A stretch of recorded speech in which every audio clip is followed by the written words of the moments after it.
bien, bonjour à tous. Nous sommes ravis de vous accueillir aujourd'hui à cette plénière. Alors, aujourd'hui, nous allons vous parler d'un sujet qui est fort important puisqu'on va vous parler du bonheur. On va vous parler du bonheur. Pourquoi va-t-on vous parler du bonheur ? Parce que d'abord, il fait beau, c'est le printemps et je pense que c'est l'occasion de penser au bonheur. Et une seconde raison pour s'intéresser au bonheur, c'est parce qu'on se rend compte que le multicanal dont on parle depuis des années, loin de créer le bonheur du consommateur, a créé de nouvelles zones d'irritabilité, a généré de nouvelles zones d'irritation chez le consommateur. Loin de générer du bonheur, il vous est tous arrivé, à un moment ou à un autre, de rechercher de l'information sur Internet pour aller en boutique et gagner du temps. Et quand vous arrivez en boutique, vous ne trouvez pas le produit que vous étiez venu rechercher. Vous avez un vendeur qui n'est pas capable de vous donner l'information que vous vouliez avoir sur le produit. Et en plus, vous faites la queue à la caisse. Donc on voit que les canaux multiples, loin de générer du bonheur, génèrent de l'irritabilité. L'enjeu aujourd'hui, bien évidemment, c'est de faire en sorte que l'on puisse rendre notre client heureux. Et on va se poser la question de quelle manière peut-on rendre ce client heureux lorsqu'on gère plusieurs points de contact et qu'on a souvent l'impression en tant que client que l'on fait du ping-pong avec nous, où on doit à chaque fois essayer de comprendre et de réfléchir avec chaque point de contact. Alors comment rendre ce client heureux ?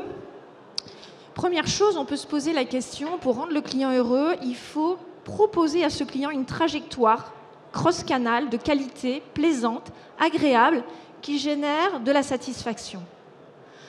Deuxième moyen de générer du bonheur auprès de vos clients, c'est peut-être d'enrichir la relation qu'il a avec son vendeur, avec son conseiller de vente. On sait très bien qu'aujourd'hui, l'humain, face au développement du multi, du cross et de l'omnicanal, redevient un élément extrêmement important. Et troisième élément, comment donner du bonheur à votre consommateur ? Et moi, je suis convaincue que c'est ce qu'il faut faire avec le cross-canal de demain. Ça sera tout simplement en rendant vos collaborateurs heureux, en faisant que le personnel au contact ait lui-même du bonheur. Le bonheur, c'est bien connu, ça se contamine, ça se diffuse. Et donc, on va travailler ces trois aspects au sein de cette plénière. Alors dans cette plénière, nous avons la chance d'avoir trois personnes qui ne sont pas des moines tibétains, mais qui vont quand même nous parler du bonheur, qui sont des gens extrêmement intéressants et extrêmement riches. Alors nous aurons justement, pour répondre à cette triple problématique, d'abord l'intervention de Marie-Frédérique Germain de la société Gris, qui va nous parler sur le fait qu'elle donne du bonheur aux clients en lui proposant une expérience cross-canal de qualité, enrichie, fluide, sans difficulté lors du changement de device peut-être, et que l'enjeu de Chris aujourd'hui, c'est de toujours améliorer cette expérience cross-canal. À côté de ça, nous aurons la société Big Mac avec Joël Amari, qui lui se dit, mais pour enrichir la relation et pour rendre notre client heureux, ne faut-il pas enrichir la relation avec le vendeur ? Le vendeur, c'est quelqu'un de fondamental, d'extrêmement important, qu'on a très très largement oublié quand on a multicanalisé nos entreprises. Donc Joël Amari va vous dire, oui, pour nous, donner du bonheur au consommateur, c'est partager quelque chose avec lui de plus. Et ce que l'on va partager avec lui, c'est un écran. Donc l'écran serait-il un lieu nouveau de bonheur ? Monsieur Armari pourra nous répondre à cette question. Enfin, nous aurons la société Staple avec Hayati Ulutas. Société Staple qui est multicanal depuis toujours. C'est effectivement une entreprise qui est presque née multicanal, mais vous pourrez nous en dire plus. Qui lui, et c'est ce qui m'a très intéressé dans son discours, c'est que visiblement, il pense que le bonheur de vos clients passe d'abord par le bonheur du personnel au contact. Et effectivement, c'est un élément extrêmement important pour la société Staple. Donc ce que je vous propose, c'est de vous présenter, je vous pose des questions et vous vous présentez, puis on va enchaîner si vous le voulez bien. Donc sur la première problématique, on parle beaucoup aujourd'hui de trajectoire cross-canal de qualité, éviter les ruptures, éviter les efforts lors du changement de device. Comment améliorer cette expérience de qualité ? Alors, je vais poser la question à Marie-Frédérique Germain de la société Chris. D'abord, est-ce que vous pourriez nous donner un peu votre contexte organisationnel et vos contraintes ? Et finalement, comment vous réfléchissez à votre client dans cette trajectoire ? Bonjour. CRIS, c'est une entreprise qui est une coopérative, donc c'est un point particulier. Une coopérative, c'est donc une somme d'indépendants qui est composée de près de 900 magasins en France, donc un maillage assez dense. Nous avons également un site e-commerce accessible bien évidemment depuis son ordinateur, mais également depuis son mobile, avec la possibilité d'acheter rapidement certains de nos produits. Alors la particularité chez nous, et elle est assez récente, c'est que dans le monde de l'optique, et en particulier chez CRIS, nous étions très orientés magasins. Donc notre insight venait des vendeurs, des adhérents, et le client en était presque oublié. Et depuis peu, et ça a été l'issue d'une grosse réorganisation qui a été mise en place il y a moins de 6 mois, eh bien nous avons revu l'organisation au niveau du siège pour avoir des équipes qui soient totalement dédiées auprès de ce que nous appelons les adhérents, donc nos magasins, et des équipes qui se concentrent uniquement sur le client, sur la vision client, sur l'expérience optimisée du client. Et donc, nous avons entamé des gros projets du côté des clients. Donc, une organisation qui va aider à cette expérience qu'on veut mémorable chez CRIS, parce qu'il y a 12 000 opticiens en France et que nous avons, en tout cas comme objectif, de gagner de la part de marché et de recruter de nouveaux porteurs d'optique. Et ça va passer par des éléments de différenciation dans la qualité du service apporté aux clients. Très bien. Alors la trajectoire client, on en parle beaucoup. Je crois que c'est vraiment le sujet d'actualité. Aujourd'hui, on parle d'expérience. On a d'abord standardisé le produit, c'était donc plus un outil de différenciation. Puis on a standardisé le service, c'était donc plus un outil de différenciation. Et aujourd'hui, on parle d'expérience en se disant créer une expérience à travers les différents devices et les différents points de contact qui seront de plus en plus nombreux. C'est un élément très important. Vous avez parlé d'expérience mémorable. Alors, qu'est-ce que c'est qu'une expérience mémorable chez CRIS ? On ne va pas tout dévoiler parce qu'il se peut qu'il y ait la concurrence ici. Mais surtout, je vais évoquer avec vous comment on s'y prend. D'abord, on a de la chance dans le monde de l'optique, c'est qu'on passe du temps avec notre client. Un client qui va porter à un moment donné des lunettes va se rendre chez son opticien et va passer, on estime à peu près entre 40 et 45 minutes avec l'opticien. Donc il y a une vraie relation, vous parliez de l'humain, l'humain reste très important dans le secteur de l'optique entre le vendeur et le client. Le vendeur qui va le conseiller aussi bien sur des aspects de mode, d'esthétique dans le choix de sa monture, mais aussi sur vraiment des sujets, je dirais, beaucoup plus pointus. On appelle ça, c'est le professionnel de santé qui va parler sur le choix des verres. Et donc, cette expérience, elle doit être différente d'un magasin à un autre. Parce que dans le magasin voisin, qui soit indépendant, une grande ou même une grande enseigne, va vendre aussi de la Ray-Ban, va vendre aussi de la Vogue, va vendre aussi... Donc, comment se distinguer? Et la distinction, elle va vraiment se faire dans la relation entre l'opticien et la personne. Alors, comment ça se passe? Eh bien, il y a notamment tout ce qui est la reconnaissance de son client, avec la mise en place d'un certain nombre d'outils dans les mains de nos vendeurs, pour savoir si ce client s'est déjà rendu en magasin, pour savoir si ce client fait souvent du service après-vente, pour savoir s'il est allé dans d'autres magasins et si c'est un primo-accédant à la lunette ou pas. Et donc, il va y avoir réellement une démarche personnalisée face à ce client-là. Alors, est-ce que cette connaissance client, on l'a, quel que soit le device? Est-ce qu'on peut savoir aujourd'hui ce qu'il a fait sur Internet ou est-ce que c'est un projet? Alors aujourd'hui, on l'a pas. Enfin, c'est un projet. C'est plus qu'un projet puisque c'est entamé. Aujourd'hui, on l'a pas encore, mais ça fait l'objet d'un gros projet que nous avons appelé le projet Vision Client et qui est sponsorisé par notre direction générale. Et ça, c'est important parce que ça porte ce projet de façon volontariste et stratégique au cœur de la société. Le projet Vision Client, c'est d'un côté tout le CRM, c'est la data, l'analyse, la segmentation. Et c'est également toute l'identification du parcours client, en sachant qu'il y a des parcours clients dans le monde de l'optique.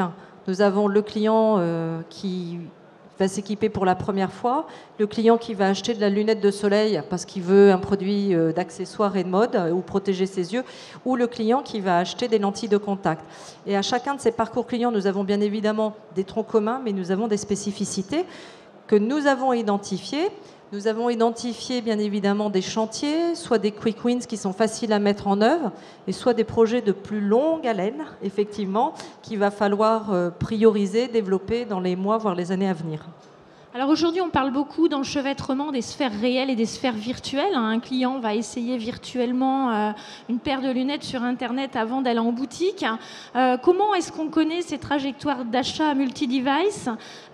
Qu'est-ce que ça nous apporte et quelles sont les zones d'irritabilité d'un consommateur qui passerait d'un device à un autre pour peut-être finir sa transaction en magasin, puisque je pense que c'est un petit peu un passage obligé lorsqu'on est porteur de lunettes, me semble-t-il. Alors on va donner, à travers tout ce qui est en tout cas outils digitaux, on va donner la possibilité aux clients ou aux shoppers, bien évidemment, de préparer son achat. Donc l'informer sur tous les produits qui existent et plus que ça, bien évidemment, de lui donner la possibilité d'essayer ces produits. Donc sur Chris.com, vous pouvez essayer les montures qui vous plaisent et qui sont présentes sur ce site-là. C'est pas encore possible sur le mobile. C'est un point qu'on doit adresser et non pas parce qu'on n'est pas prêt, c'est tout simplement, est-ce que ça a du sens? Est-ce que vous, shopper, vous avez vraiment envie d'essayer une paire de lunettes sur les mobiles? Ça sont des choses qu'on teste avant et qu'on mesure. Donc ça, c'est le premier point, la possibilité d'essayer. Et puis, on va pouvoir bien évidemment aussi pré-réserver sa monture si on veut après la retrouver en magasin. Le magasin, je vous disais, on en a près de 900. Ils sont bien évidemment tous référencés sur notre site Chris.com avec des systèmes de store locator qui sont extrêmement renseignés. Bien évidemment, tout ce qui est coordonnées pratiques de où je me trouve, quels sont les horaires d'ouverture, mais aussi la spécificité de nos magasins. Certains magasins sont des spécialistes en basse vision, certains magasins sont des spécialistes aussi en audio, ou certains magasins sont des spécialistes dans l'adaptation en lentilles. Ça va faire la différence dans le choix effectivement des magasins.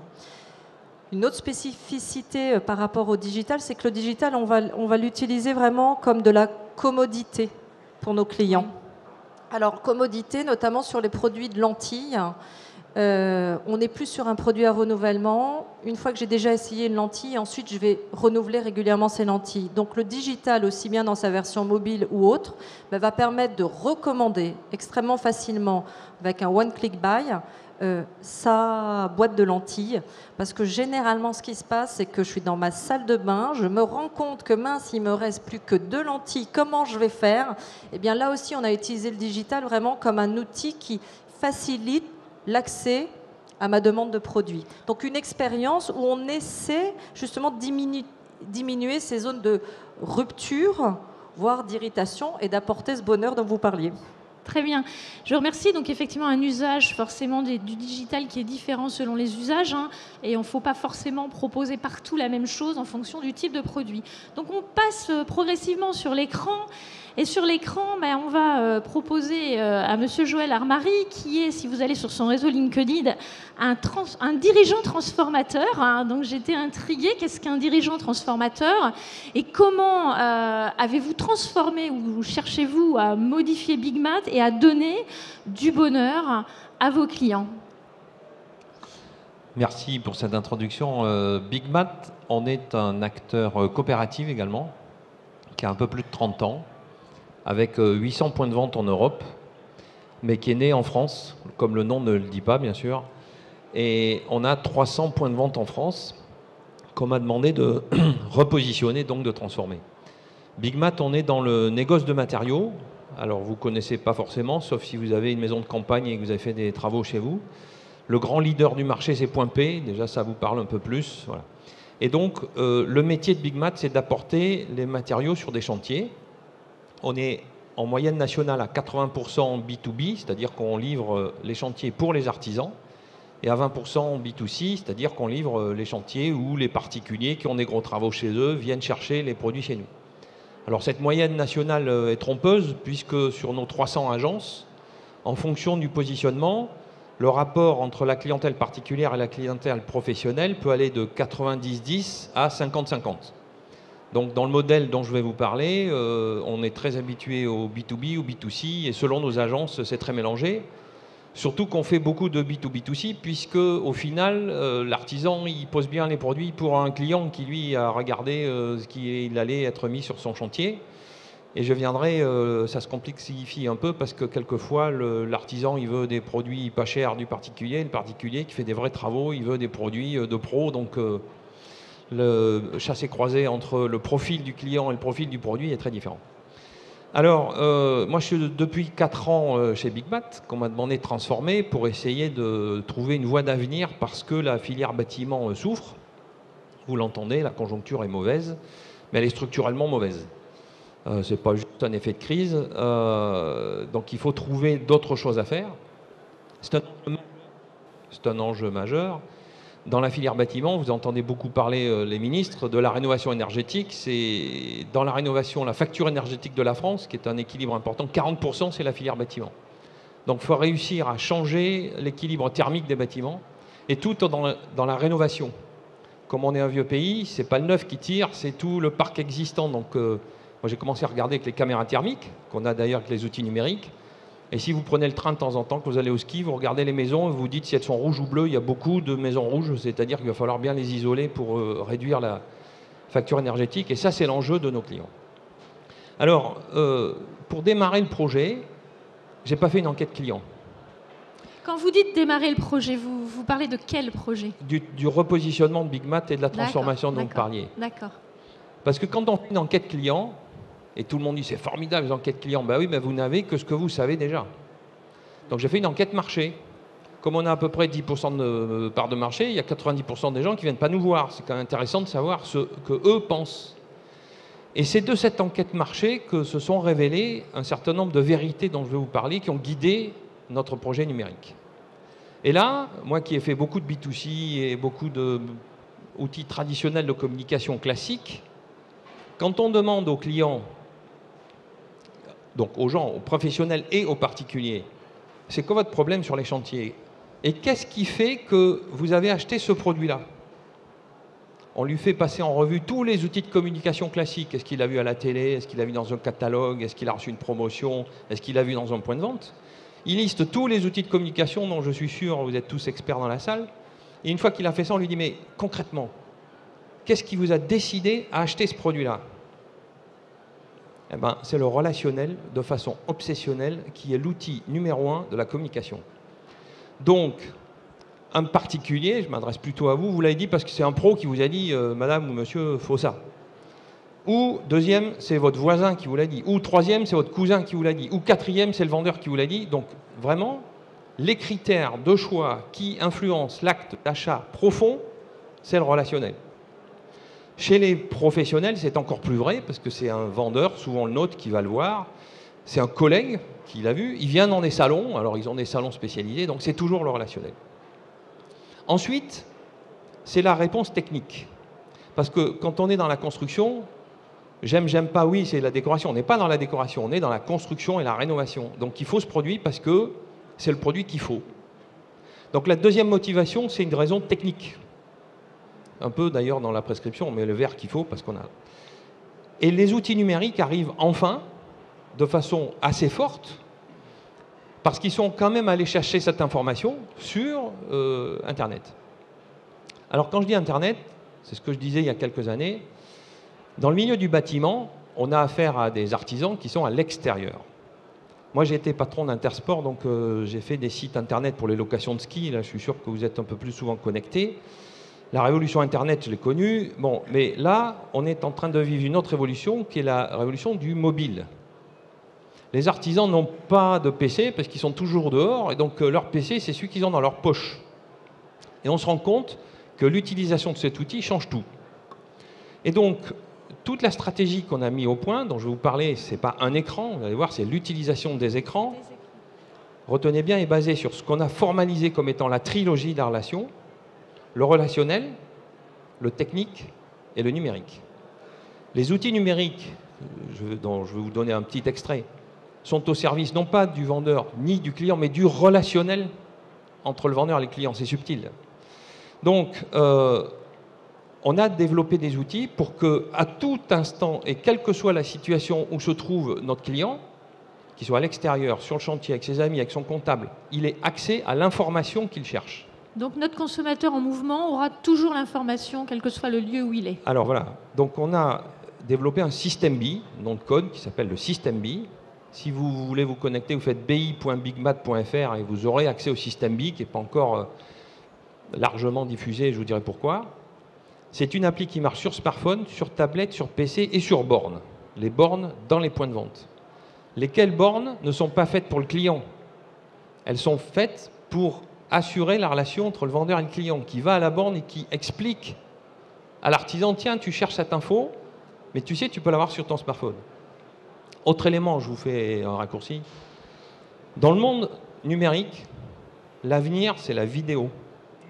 Donc, si vous vous connectez à notre système B, il y a 6 applications. Il y a le Wikimat, le Wikipédia des matériaux, c'est que les fiches techniques, avec la réglementation, les normes, etc. Le deuxième, c'est WikiTV, c'est le YouTube des matériaux, je vous expliquerai, c'est tous les tutos. Les tutos, c'est fondamental. Ma femme est enseignante et elle avait une élève qui voulait apprendre à faire des nattes dans les cheveux. Et elle ne savait pas. Sa copine, elle a dit, bah non, mais tu vas sur YouTube, tu prends le tuto. Pour apprendre à faire les choses, on va sur YouTube et on cherche le tuto. Et dans les matériaux, l'enjeu pour faire la rénovation et la construction, c'est pas de choisir le bon matériau, c'est de bien le poser. Il faut isoler correctement. Donc toute la valeur ajoutée de nos cibles est dans le savoir-faire. Donc on a d'ailleurs cette grande phrase où on disait chez Bigmat, on était distributeur de vos produits, et maintenant on est distributeur de vos contenus.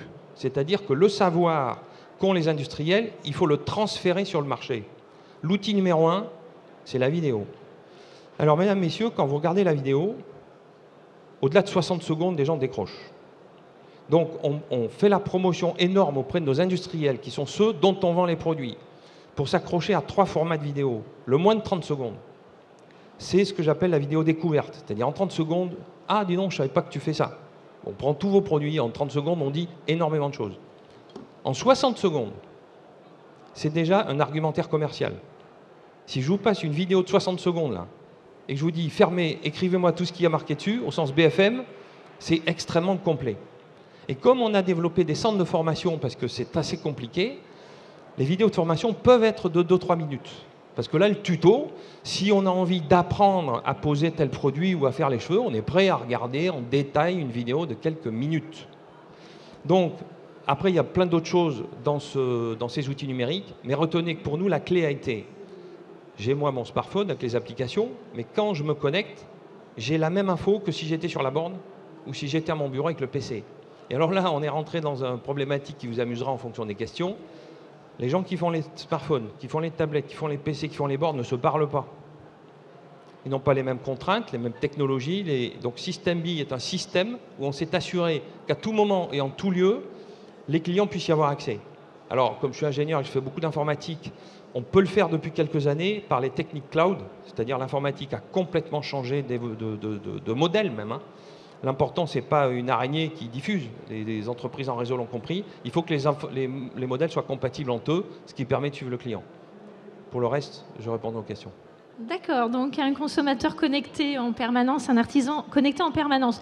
Alors si on fait un petit peu un zoom sur, aujourd'hui de plus en plus, hein, on vous dit dans les entreprises, il faut équiper vos vendeurs, il faut leur proposer des tablettes, il faut mettre des écrans. Dans la réalité, on leur propose.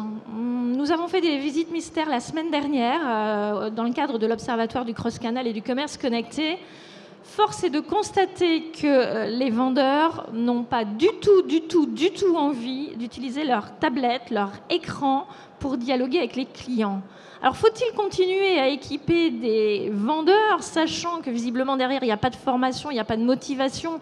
Et je pense que même dire aux vendeurs, ton rôle, c'est d'accompagner des gens virtuellement sur la toile, si les vendeurs ne veulent pas y aller, ça ne marchera pas. Alors, on avait mené une étude auprès de 2 grands spécialistes des matériaux et de l'habitat, où justement, on avait montré que les vendeurs qui continuaient le dialogue autour d'un écran arrivaient à générer une nouvelle forme de connivence et de complicité avec leurs clients. Donc, il est fort probable que dans une trajectoire, certaines trajectoires, probablement pas toutes, et probablement il faut faire des typologies, il va y avoir des clients avec lesquels on a intérêt à aller naviguer sur la toile, parce que sur la toile, il va se passer quelque chose. Alors, on est justement en train de faire de l'observation pour voir, mais qu'est-ce qui se passe et comment le vendeur doit-il, quelle posture doit-il prendre pour amener son client sur la toile? Doit-il laisser la souris à son client. C'est jamais agréable de laisser le client prendre la souris de son ordinateur. Le vendeur veut quand même montrer sa supériorité en termes de connaissances, ce qui aujourd'hui, on le sait, n'est plus le cas puisque le client en sait souvent plus que le vendeur, voire même vient le défier. Donc c'est un peu compliqué. Et justement, alors je suis très très intriguée par cette proposition que j'ai trouvée très innovante. C'est donc une borne interactive qui a eu plusieurs formats. Vous avez réinventé à différentes reprises, autour duquel le vendeur et le client doivent dialoguer et communiquer. Alors est-ce que vous pourriez...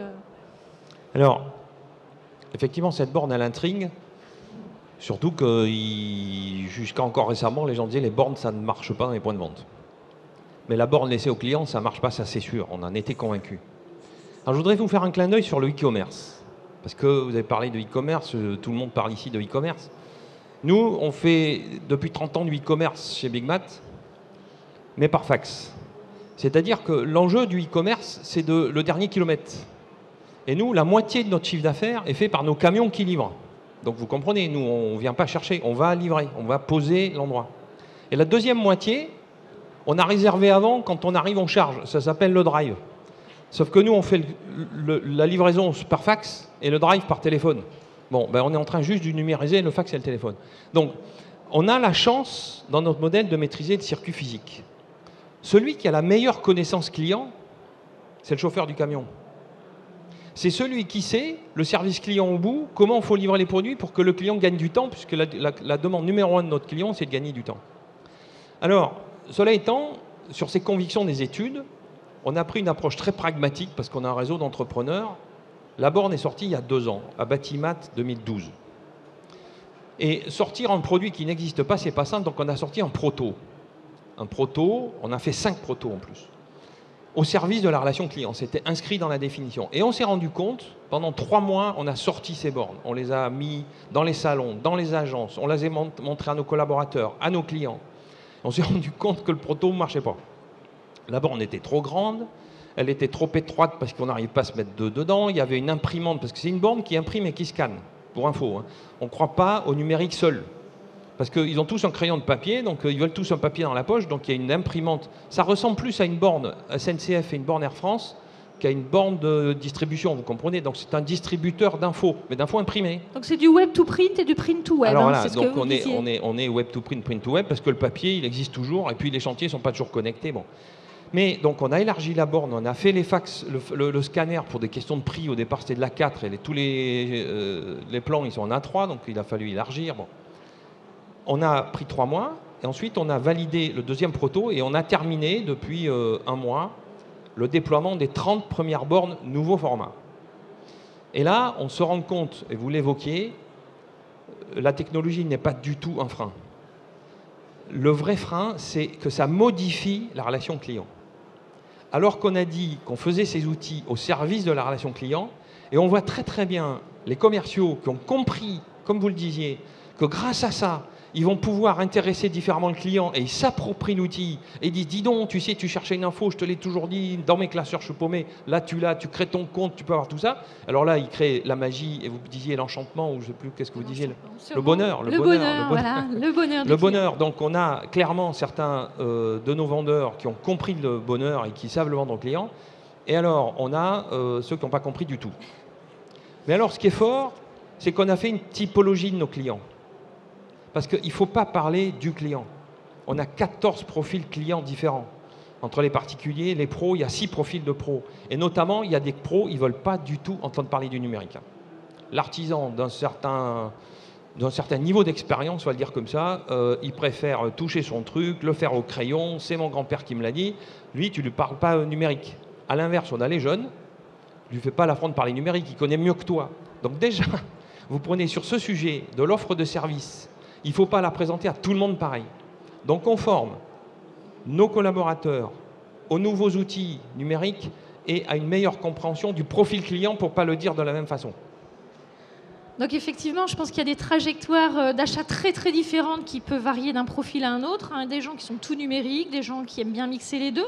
Et puis je pense que même nous, on est parfois numérique, parfois digital, en fonction de notre humeur, notre envie, notre contrainte.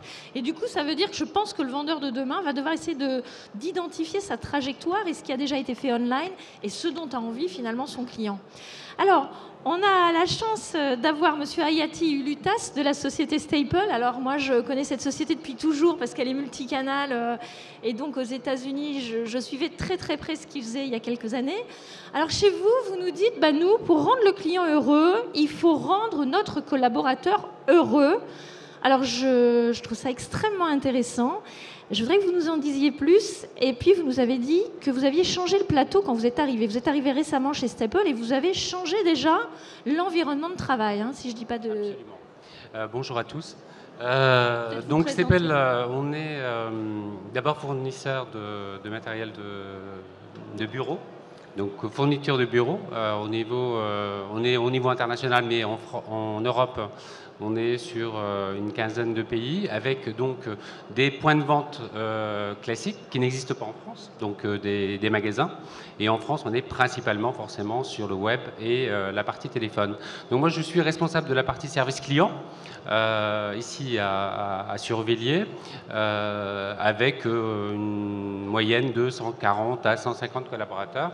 Alors, vous disiez effectivement qu'il faut d'abord rendre le collaborateur heureux. En tout cas, c'est ma philosophie. Donc, lorsque je suis arrivé chez Staple il y a maintenant 4 mois, une des premières choses que j'ai constatées, c'est vrai qu'on était sur un service client basique, c'est-à-dire avec des bureaux les uns derrière les autres, très peu organisés, plutôt moches, entre guillemets. Donc, une des premières choses que j'ai voulu faire, c'était de donner la parole aux collaborateurs. Donc, qu'est-ce que ça veut dire concrètement? Ça veut dire qu'en fait, j'ai fait une enquête. C'est vrai qu'on fait des enquêtes clients, on fait des enquêtes une fois ou deux fois dans l'année au niveau de l'entreprise, comment le collaborateur se situe. Moi, j'ai voulu faire une enquête directement sur le service client, donc donner la parole aux collaborateurs pour avoir un maximum d'informations pour pouvoir derrière réagir.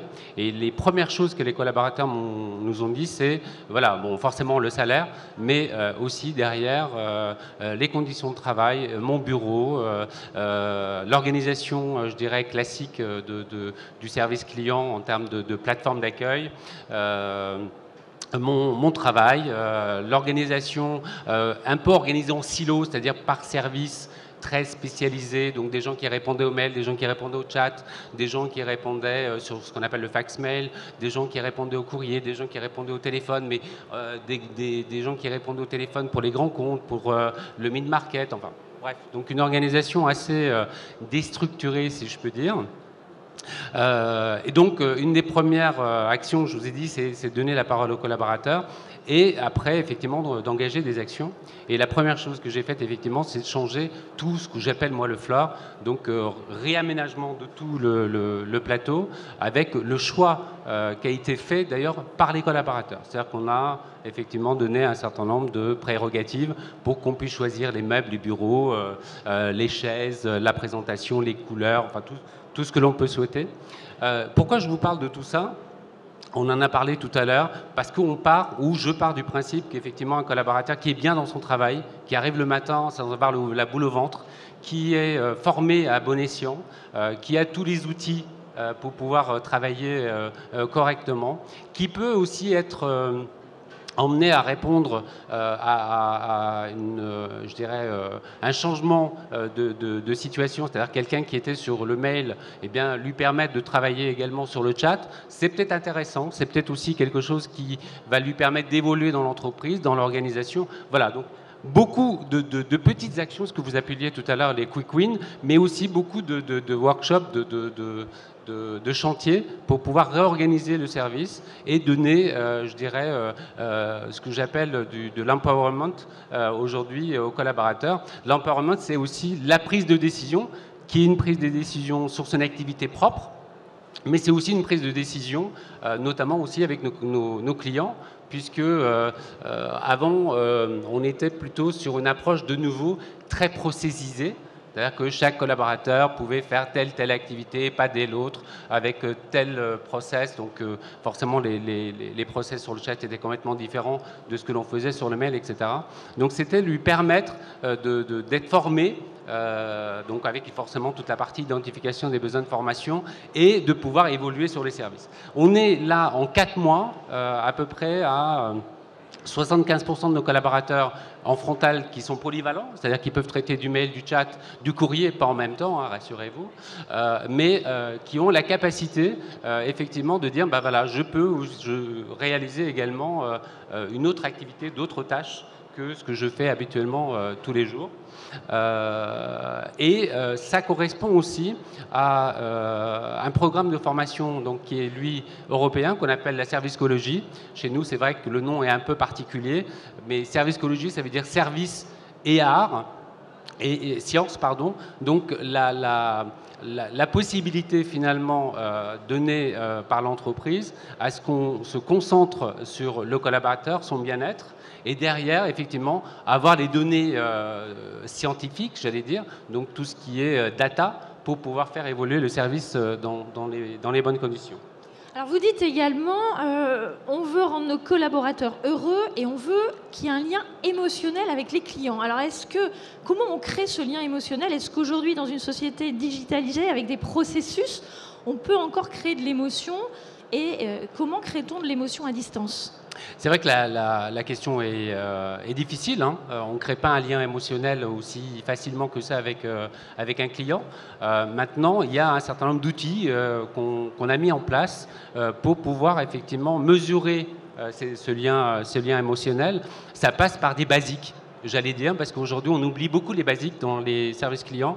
Et le basique, c'est quoi? C'est le fait que lorsque vous appelez, vous ayez quelqu'un en ligne, que vous ayez quelqu'un qui soit compétent, disponible, à l'écoute. Donc voilà, on revient à des basiques donc pour créer déjà ce premier lien. Voilà, j'appelle le service client de Staples, j'ai quelqu'un qui est en ligne, qui me répond dans les temps, qui ne me fait pas attendre, qui est compétent, qui va essayer... en tout cas, dans la grande majorité des cas, de traiter ma demande immédiatement, ce qu'on appelle le First Contact Resolution, enfin le temps le traitement à un seul contact. Voilà, donc ça passe déjà par ça. Et puis, le lien émotionnel, c'est aussi permettre aux collaborateurs un minimum de liberté. Donc, c'est pas justement lui dire, voilà, pour telle typologie d'appel, tu dois le traiter de telle manière. Oui, tu peux le traiter, voilà ton fil conducteur, mais à toi de prendre le risque, à toi de prendre l'engagement pour que ce client, lorsqu'il quitte la communication ou l'interaction que tu as avec lui, il soit content et qu'il ait sa résolution. Ça peut être une réclamation, mais ça peut être aussi une commande toute simple, ça peut être une demande d'information, ça peut être une demande de conseil. Et l'intérêt aussi, donc, dans cette nouvelle organisation que j'ai déjà engagée, c'est que le client, quand il arrive chez Staples aujourd'hui, il est traité de A à Z. C'est-à-dire qu'il n'est pas...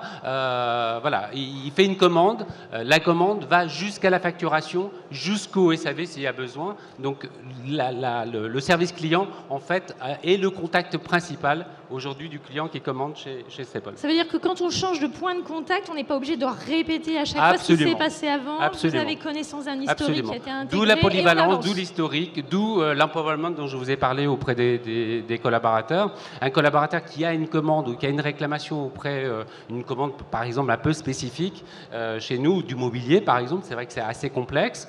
Il y a des experts, effectivement, qui répondent à cette demande de ce type de demande, mais le collaborateur qui était en frontal peut parfaitement prendre en charge le dossier dans sa totalité et en se faisant aider, si besoin, par les ressources des autres départements ou des autres services. Et ce qui est aussi peut-être important à préciser, c'est qu'aujourd'hui, la grande majorité des clients, tout à l'heure, Joël en parlait, ce qu'ils veulent, c'est qu'effectivement, on puisse répondre à leurs besoins, je dirais, de façon quasi immédiate. Le client, il est volatile, c'est vrai, il bouge, il utilise différents médias, mais il souhaite quand même que lorsqu'il appelle, lorsqu'il a une interaction avec une entreprise, avec un service client notamment, on puisse lui répondre de façon la plus transparente possible et aussi la plus pertinente possible et la plus rapide possible. Donc voilà. D'accord. Donc effectivement, on voit que notre consommateur en mouvement, il avance aussi dans l'achat et dans sa psychologie de l'achat et que les points de contact doivent être synchrones avec son état d'avancement dans son processus de décision. Je disais déjà, sélectionner mon produit, que vous décidez de me remontrer des produits, ça c'est un facteur d'irritation. Parce qu'en fait, le fait d'avoir été sur un point de contact va transformer les attentes que je vais avoir sur les autres points de contact. Absolument. Et le problème aujourd'hui, je me posais la question, pourquoi est-ce qu'on est autant irrité quand on fait ses courses? Pourquoi le cross-canal génère autant d'irritation? Je crois en fait que c'est ça. C'est parce qu'avant, on allait en magasin, tout se passait bien, on prenait notre temps, on regardait ce qui se passait. Aujourd'hui, on va sur Internet, on organise, tout est parfaitement organisé dans notre tête. On se projette dans l'espace magasin en se disant ça va se passer comme ça va se passer comme ça. Et quand on arrive en magasin, rien ne se déroule comme on l'avait prévu. Ça veut dire que le fait d'avoir été sur un point de contact transforme les attentes et le comportement sur l'autre point de contact. Et notre problème aujourd'hui, c'est que le marketing n'a pas encore réadapté ces points de contact aux nouvelles attentes et aux nouveaux cheminements de pensée du client. Enfin, je pense que le consommateur en mouvement, c'est effectivement, il a son portable, mais aussi c'est ce mouvement dans sa trajectoire d'achat. Je ne sais pas si... Non, moi je vous rejoins complètement. C'est vrai qu'aujourd'hui, le client, lorsqu'il est sur Internet ou lorsqu'il est au téléphone ou lorsqu'il est sur son smartphone, ce n'est pas encore le cas chez Staple, mais il attend quand même qu'il y ait un lien entre tous ces médias. Donc qu'il y ait... qu'il passe, quel que soit le média par lequel il passe sa commande, il souhaite quasiment en fait avoir toujours la même typologie de réponse. C'est pour ça qu'on parle aussi de ce fil conducteur ou de cette harmonisation. C'est pour ça qu'à un moment donné, je vous avais parlé aussi de ma volonté de processiser. Vous allez me dire, mais c'est complètement contradictoire. D'un côté, vous me parlez d'émotion client, d'autre côté, vous me parlez de process. Les deux ne sont pas forcément antinomiques. On peut très bien, effectivement, avoir des choses relativement bien processisées, mais, puisque je vous parlais d'empowerment tout à l'heure, de la prise de risque, c'est aussi permettre à chaque collaborateur, quel que soit son niveau, ça peut être quelqu'un aussi qui a la livraison, de prendre un minimum d'engagement pour le client, quel que soit le média, mais aussi quel que soit le moment où il va prendre contact avec l'entreprise. Alors, si on regarde les définitions théoriques de l'empowerment, et là, je reprends ma casquette universitaire, on voit que l'empowerment, c'est donner une vision, donc c'est permettre finalement aux collaborateurs d'avoir une vision, et c'est donner aux collaborateurs une marge de manœuvre. Alors aujourd'hui, on peut se poser la question, je pense qu'il y a une multiplicité des trajectoires possibles, et du coup, on ne peut pas industrialiser cette relation, il faut bien redonner du pouvoir aux collaborateur, parce qu'en face de lui, il aura des gens avec des trajectoires d'achat multiples et qu'il devra être capable finalement d'utiliser différents moyens pour satisfaire ce client. Très bien. Alors on va peut-être poser des questions auxquelles vous pourrez répondre, et puis je vais regarder également les questions qui viennent de la salle également. Alors j'avais une première question. Comment gérer et optimiser l'expérience client à travers plusieurs points de contact? Est-ce qu'il y a des zones d'irritabilité? Est-ce qu'il y a des zones de progrès? Ou est-ce qu'au contraire, il y a des zones de plaisir où on se dit l'enchaînement de contacts et l'enchaînement d'un monde virtuel et réel peut générer de la valeur ajoutée? Donc voilà, point d'irritation et point d'amélioration de cette expérience multipoint. On parle beaucoup de points de contact, c'est pas très joli, mais avec le commerce connecté, les objets connectés, on peut imaginer que c'est ce vers lequel on va. Marie-Frédérique? Alors, juste, nous on travaille justement sur ces parcours clients et les différents points de contact. Le digital, le point de vente, la relation avec le collaborateur, digital en mobilité ou plutôt de façon sédentaire, pour nous, ça fait partie des points de contact et de toute façon, on consomme tous comme ça. Donc, on va consommer aussi l'équipement optique de la même façon. Donc, il faut qu'on ait une réponse à chacun de nos shoppers ou de nos clients à ces différents points de contact. Qui peuvent être, et vous l'avez dit tout à l'heure, je pense qu'aujourd'hui, on est des impatients. On a besoin d'une réponse rapide, on a besoin d'un accès aux produits rapide, on a besoin du service de qualité rapidement également. Donc, au moins que tous ces points de contact puissent répondre à cette instantanéité que le consommateur recherche aujourd'hui. Bien évidemment, on va s'adapter au device, on va s'adapter au canal. Il y a beaucoup de choses qui sont quand même en test and learn. On se lance, on regarde, ça fonctionne, on sent que ça, donc on mesure quand même, on sent que si ça crée de l'irritation, on va faire attention, on va l'étudier, on va en sortir, on va revenir et on va l'améliorer. Mais il y a beaucoup de... je dirais pas que ce soit une prise de risque, mais il y a du test qui est nécessaire. Et oui, on va observer les clients, mais les clients, ils évoluent dans leur mode de consommation en mouvement. Moi, je crois énormément à tout ce qui va se développer en mobilité. Énormément, pas uniquement sur les aspects business, vente, parce que quoi qu'il en soit, la satisfaction du client, l'expérience du bonheur, c'est pour vendre quand même. Derrière, on a du business, il y a une rentabilité, c'est nécessaire. Et je crois beaucoup au mobile qui va apporter et cette expérience et accélérer le business de nos réseaux de distribution. D'accord, merci Marie-Frédérique. Alors jusqu'où aller dans cette mobilité? Qu'est-ce qu'on peut faire face à ce consommateur en mouvement? Comment on voit l'avenir par rapport à cette mobilité du consommateur? Et moi, j'ai envie de me poser la question, on parle du consommateur mobile, mais est-ce qu'on ne peut pas, demain, imaginer des acteurs mobiles, que l'entreprise CRIS, j'aurais essayé mes lunettes sur Internet hier, j'ai essayé une paire de lunettes, vous venez vers moi à la sortie de mon train et vous me dites... pourquoi pas, imaginons ce monde où ça soit... On imagine aussi, voilà, on n'y est pas encore, mais on y a pensé. Voilà, sachant que certains le font ou l'ont toujours fait. Voilà, jusqu'où on peut aller dans la mobilité? Qu'est-ce qu'on a envie de faire pour accompagner ce client dans son parcours de vie ou de shopping d'ailleurs, ou d'achat? Alors j'ai une bonne nouvelle pour vous, il n'y a plus aucune limite dans les technologies. Moi, pour faire ces outils numériques, j'ai fait un brainstorming avec des gens spécialistes du numérique pour voir think tank sur où va la technologie. Qu'est-ce que l'avenir du e-commerce? On n'a jamais parlé de on a toujours parlé de commerce. Et c'était d'autant plus présent que nous, le commerce, il est dans le relationnel. Et qu'il faut savoir s'adapter. Et qu'à toutes les étapes qu'on avait analysées, on peut ramener du numérique sans aucun problème, surtout s'il a été conçu au départ pour non pas détruire son relationnel, mais le renforcer. Et comme je vous ai dit, quelqu'un qui veut gagner du temps, quelqu'un qui veut avoir une info technique, quelqu'un qui est pressé, il a cette irritation, c'est la même personne, c'est pas la même heure. Dans nos dépôts, entre 7 et 9 et entre 15 et 16, c'est pas le même rythme, c'est pas les mêmes attentes. On a le circuit court et le circuit long. Ce n'est pas le circuit des pros, le circuit des particuliers. C'est le circuit des gens pressés qui veulent juste leur livraison et partir. Et c'est les gens qui veulent prendre le temps de découvrir parce qu'ils ont une information technique. Alors, je partage ce que vous disiez sur le point de vue. Si vous voulez améliorer votre relation client, il faut former vos collaborateurs. Et ça, je rends hommage, puisqu'il est dans la salle, à Thierry Spencer de l'Académie du Service, enfin toute l'Académie du Service. Je rêvais depuis des années de travailler avec les gens de l'hôtellerie. Les gens de l'hôtellerie, dans leur expérience client, il n'y a aucun produit, il y a uniquement du service.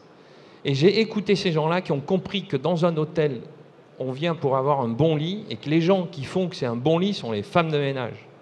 Et que si les femmes de ménage, elles ne vous préparent pas la chambre comme il faut, vous passez une mauvaise nuit.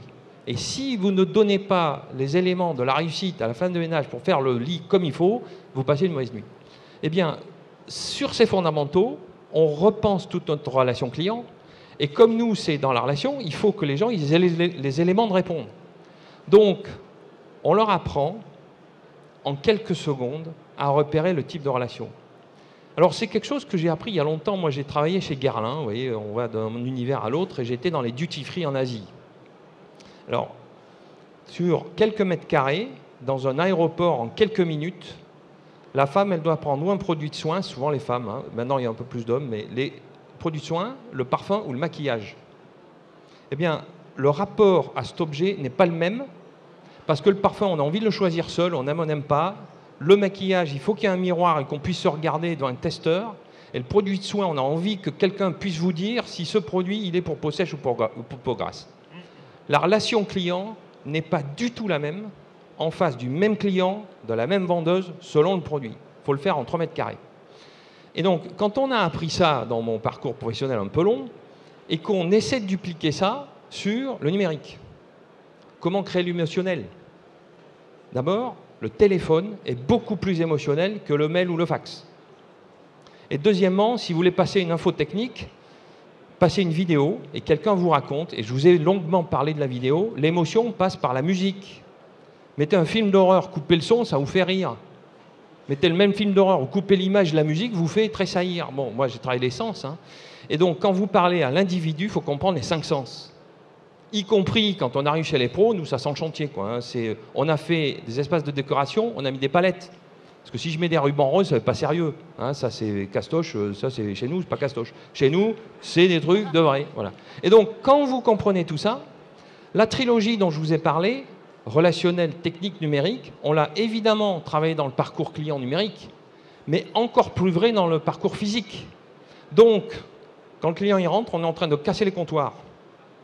Vous entrez dans un négoce, à l'ancienne, il y a le comptoir. Bonjour, je vous livre quoi? Ben non, il veut une info technique et il veut être accueilli.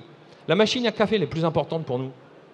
Parce qu'il est toujours un peu pressé, mais quand il fait froid, le petit déjeuner le matin, c'est majeur. Hein. Et alors, si vous avez ce contact client, pourquoi on est anti-drive? On est anti-drive parce que ça coupe la relation à la livraison entre le gars qui sait.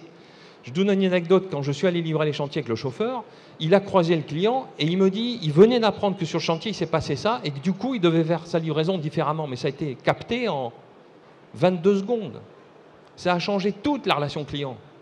Et donc, il faut mettre en place un espace physique qui favorise l'échange, qui favorise la rencontre. Il faut former les collaborateurs en leur donnant leurs conditions pour qu'ils prennent conscience qu'à un instant donné, le client, il ne veut pas la même chose. Dans l'hôtellerie, j'en finis par ça. L'Académie du service m'a dit dans un hôtel, celui qui ouvre la porte dans les bons hôtels, c'est le numéro de l'hôtel, le 2 de l'hôtel. C'est une des fonctions les plus importantes. Pour que le client soit satisfait, il faut savoir lui dire c'est par là, c'est par là, c'est par là. C'est une fonction qu'on ne délègue pas au dernier stagiaire qui est venu passer ses 3 mois de stage de fin d'études de commerce. Donc, il y a des périodes. Donc, moi, on sait que dans le 7 à 9, hein, l'ouverture de l'agence, c'est le chef d'agence qui est au comptoir. C'est lui qui régule les flux. Bon, dans l'après-midi, on fait bon. Donc voilà, quelques convictions que j'essaie de vous passer sur le fait que pour réenchanter, pour donner du bonheur, il faut être attentif à tous les détails de la relation client. Bonne nouvelle, tous les outils numériques vous accompagneront la réalité physique. Si vous prenez le temps de bien comprendre qu'est-ce qui, y compris émotionnellement, on a choisi, je vous ai dit, c'est souvent une question technique, mais il y a un élément déclencheur, c'est ça qu'il faut observer et vous trouverez. Bien, merci beaucoup. Je pense qu'on va donner la question à la salle. Je l'ai fait au dernier moment parce que ça m'évite d'avoir l'écran et je pense que l'écran fait que du coup je suis plus tout à fait avec vous. Alors, déjà, faut que... Ouais, mais j'ai pas de code, moi. Oui, il y a un technicien. On est hors connexion apparemment. Ah.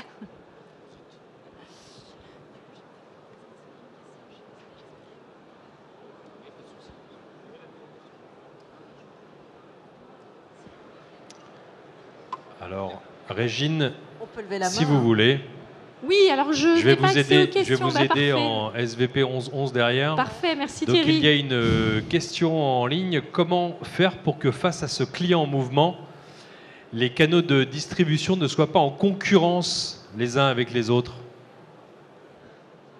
Alors, est-ce que quelqu'un, Monsieur Armari? Ah bah nous, on n'a surtout pas conçu la concurrence. Alors, petite anecdote. D'abord, je ne vais pas tout vous dire, on serait long. Hein. On n'a pas sorti un site internet, on a sorti 350 sites internet en un coup. Parce que chaque point de vente, il est différent de l'autre. On ne vend pas les mêmes produits, on n'a pas les mêmes horaires, on n'a pas les mêmes vendeurs, on n'a pas les mêmes services. Bon. Donc, chaque site internet est paramétrable. D'abord, c'est pratique. Hein, sur Google, on repère nos 10 sites à côté, pas un. Donc, les concurrents sont page 2 de Google, c'est nickel. Et on paramètre ce site en fonction du service et de l'actualité. Donc déjà, on s'arrange pour paramétrer que ce qu'on dit sur numérique, c'est la réalité de ce qui se passe physiquement dans l'agence. Et on met le nom de nos vendeurs. Il y a Jean-François@bigmat.fr, il n'y a pas service client. Donc on a personnalisé la chose. Et j'ai effectivement dit, et c'est pour ça qu'on a multiplié par 4 le nombre de collaborateurs conformes, parce que faire venir les gens sur les points de vente avec les techniques numériques, c'est simple, mais faire qu'il n'est pas déçu quand il arrive et qu'il a effectivement la chose qu'on lui a promis sur le numérique, donc on a fait l'inverse, nous. On forme les gens. Pour l'instant, on ne dit pas trop sur les réseaux ce qui se passe. Le oui-dire le fait. Et puis, quand on sera vraiment en capacité à accueillir le client avec toute la pertinence dont je vous parle, qui passe par la formation, y compris c'est tout numérique, là, on va pouvoir envoyer la sauce du numérique. Très bien, merci. Alors, une question pour Staple. Vous parlez de collaborateurs heureux. Comment mesurez-vous leur engagement ? Alors, je vous ai dit tout à l'heure qu'on faisait une enquête. J'avais fait une enquête au début. Cette enquête, forcément, on la refait tous les trimestres. Donc, pour voir effectivement l'évolution des actions qu'on a pu mettre en place, donc qui répondent forcément aux attentes des collaborateurs. Mais je vous disais tout à l'heure aussi que pour mesurer, c'est aussi permettre par exemple à un collaborateur, tous les mois, nous avons un certain nombre de reconnaissances de performances, mais qui ne sont pas uniquement des performances chiffres. C'est aussi une performance parce que le collaborateur va initier quelque chose de particulier avec un client ou va prendre en charge un client mécontent, par exemple sur un gros compte où effectivement il y a eu des problèmes de livraison. Donc c'est vraiment un engagement qui est un peu différent de son quotidien de tous les jours. C'est ça. Donc, par exemple, on a les employés du mois. Je sais que c'est un terme aussi qui n'est pas toujours bien vu dans les services clients, etc., mais qui fonctionne très très bien. C'est toujours agréable pour un collaborateur d'être remercié devant ses collègues. C'est aussi la mise en place d'un certain nombre de newsletters où effectivement le collaborateur va pouvoir s'exprimer. Donc il y a des choses où on laisse la parole, je vous disais tout à l'heure, au collaborateur. Et le collaborateur a aussi la possibilité, sur la base de volontariat, de travailler sur un projet transverse. On lui alloue à peu près 2 heures à 2 heures et demie dans le mois où il peut travailler sur quelque chose toujours en relation forcément avec son travail, mais ça peut être sur du process, ça peut être sur... il y en a un par exemple qui voulait travailler sur, comment on appelle, un trombinoscope. Je trouvais ça plutôt intéressant, donc de pouvoir savoir ce que font ces nouveaux collègues qui viennent d'arriver, qui connaissent moins. Voilà, donc ça passe par des petites actions qui sont, je dirais, quotidiennes, des actions aussi où on va lui laisser, je fais ce qu'on appelle le 90 minutes chez moi, c'est-à-dire que tous les mois, systématiquement, je fais une descente d'informations de ce qui se passe dans l'entreprise, des nouveaux projets, de ce qui vient en termes de modifications. Mais aussi, sur ces 90 minutes, je vais prendre 10 minutes pour faire ces présentations et laisser aux collaborateurs s'exprimer sur tout ce qui se passe dans l'entreprise, ce dont il a envie de parler, pourquoi, comment, quels sont les clients qui étaient contents, quels sont les clients qui ne l'étaient pas, est-ce qu'il y a un process qu'on peut modifier, est-ce qu'il y a des changements que l'on peut faire justement en termes de formation. Voilà, donc c'est beaucoup de petites actions qui sont relativement simples, mais qui permettent effectivement de dire permettent aux collaborateurs de dire oui, je travaille chez Staple, je suis fier de travailler chez Staple et surtout je suis fier de travailler au service client de Staple. Très bien. Écoutez, un grand merci. Il y avait d'autres questions extrêmement intéressantes, notamment la résistance des commerciaux aux outils numériques. Je crois que ça fera l'objet d'une prochaine plénière l'année prochaine. Je vous remercie tous les trois pour ces interventions extrêmement riches et je vous remercie de votre accueil. Merci.